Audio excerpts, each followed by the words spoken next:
Allman in the morning. Common Sense Radio.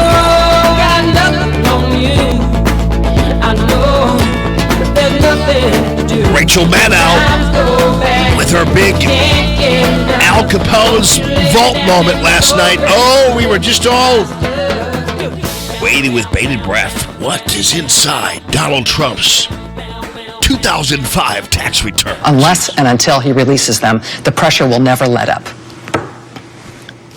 Well, now. And that's why somebody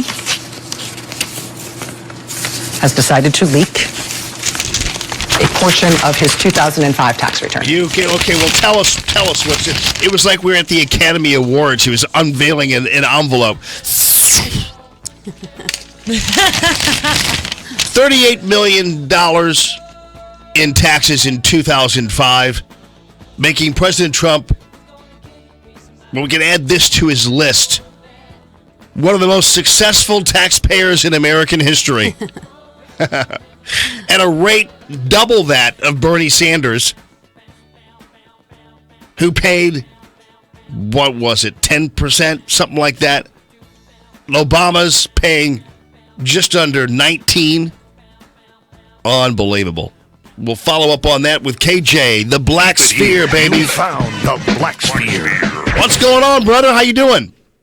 Hey, man, if you hear a little noise in the background at the airport, but doing good. Going up to going up to New York to be on Outnumbered tomorrow. Oh, nice.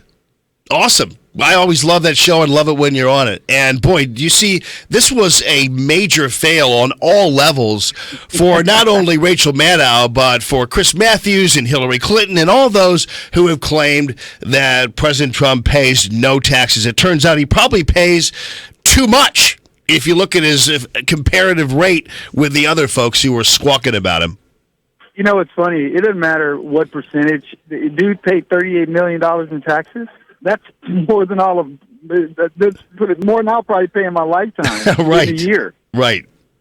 So you know, it's what was funny though is how he scooped them. I mean, that to me was just typical Trump fashion, right? They're very Trump-esque of him to say, "Oh, they want to do that? Okay, well, let's just release them early." And watch the air come out of Maddow's balloon. So no, it was just masterful yet again of him taking control of the media cycle, and quite frankly, a lot of people are going to be thinking, "Wow, this dude paid $38 million in taxes. That's a lot of cheddar." Yeah, I mean it's a lot of money, and I made the point earlier that like even Maddow's family, they can be in the United States another 1,000 years, and they still would have paid what President Trump has paid in 1 year in taxes. Yeah, the entire MSNBC staff, you know, hasn't paid what he's paid in a year. So, yeah, it shows that we've got a showman, but more importantly, what concerns people is can he back it up? And when he does back it up, it's so fun to watch because what are they going to do? I was saying, what are you going to say to this guy if you find out, you know, what he did in taxes? What could you possibly say that's going to be negative about this? It's like when he said he's donating his salary, and he found out he couldn't do it by virtue of the statute. And then they say, see, he's not donating his salary, but he says, no, I'll donate it at the end of the year, you know? Yeah. And you know, but yet again, the media's trying to spin it as he's not really donating it. He can't, you know, he's not taking his salary because he has to take a salary. Yeah, but he's donating it now. Right. So right. they're forced to look for anything. And you know what? I don't know if you noticed, we aren't talking about the Russians suddenly over the last day and a half. So it's funny how to watch the media, and I'm telling the audience, look at how media goes. You know, where they threw everything in the kitchen sink at this whole Russian thing, and it'll come back. But then suddenly, we've got the taxes, and then now the air's out of that balloon. Yeah. Now what? And eventually they're not going to have anything. Right. It's like the gang that couldn't shoot straight. I think for a while there they maybe thought this Michael Brown video would be something that could carry them in through springtime. And, of course, it turns out that guy should be arrested. You know, you want to talk about the video that was made for Benghazi, right? Remember the guy that they claim made the video for Benghazi? Here's a guy that brings up an old video that has nothing to do with anything. And yet again, we have, you know, Ferguson trying to burn itself down, you know, crazy people in Ferguson. This guy should be arrested for that. Everybody knows that that's a farce. And then the idea that they're going to trade Michael Brown out, I'm protecting his reputation by making him a drug dealer. I mean, a drug dealer instead of a thief. Right. I mean, that on its surface is ridiculous to begin with.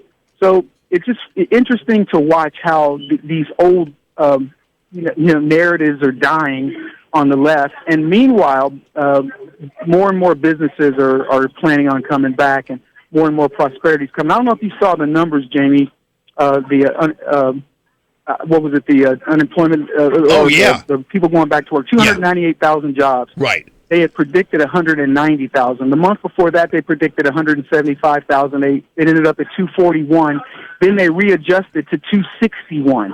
I mean, we're talking about a guy that has just turned this economy on its heels on a dime, something that's almost impossible to do, and he's doing it. And every single day, making more and more announcements about what more can come out of this, by us doing better. He met with the Saudi prince. This guy talks much smack about Donald Trump before. I guarantee you, out of that meeting, you're going to find out Saudis are going to put billions of dollars into the U.S. economy. Every time this guy has a meeting with somebody who talks smack, they come out with their hat in hand. Yeah. And once again, the forecasters were wrong. Whether it be beginning with them forecasting Hillary Clinton would win, they were off by 100,000 jobs when it came to their predictions about jobs. They can't even get snow right, for crying out loud. They're not. You're right, Jamie. They're not missing it by 10%. They're missing it by big percentages because they're not used to somebody that can actually get out there and make things happen. With the proverbial magic wand that Barack Obama was talking about. These guys are people that have never thought outside of the box because they're D.C. Beltway insiders that don't even know what the real world consists of. And here's a guy that knows what the real world is about, and he's making it happen. It's fun to watch. Yeah, it really is. This is really quite the ride, let me tell you. So you're going to be on Outnumbered Friday, correct? Thursday. Thursday. Okay, tomorrow. All right, that's right. Kevin Jackson, Saturdays 10 to midnight here on FM News Talk 97.1, and of course on Outnumbered with all the ladies tomorrow, so we'll be watching. I appreciate you taking the time out. I know it's a busy morning for you, brother, but appreciate you. My pleasure. All right, that's KJ, Kevin Jackson. By the way, speaking of Ferguson, do you see what the reaction of some of the residents is to this? They want to close. Let's close the market. Close Ferguson I mean, market. can the idiocy get to any higher level, whether it be national or local? Lord have mercy. You're listening to Allman in the Morning, Common Sense Radio. This residents went to a council meeting wanting the market closed. They want to replace it with a fruit stand or something, some fresh food. I mean, you got to be kidding me. So we'll follow up on that. Genevieve Wood on the way. We have our Resist We Munch t-shirt giveaway. We have 2 again today. And also Skip Weber and Weber's World.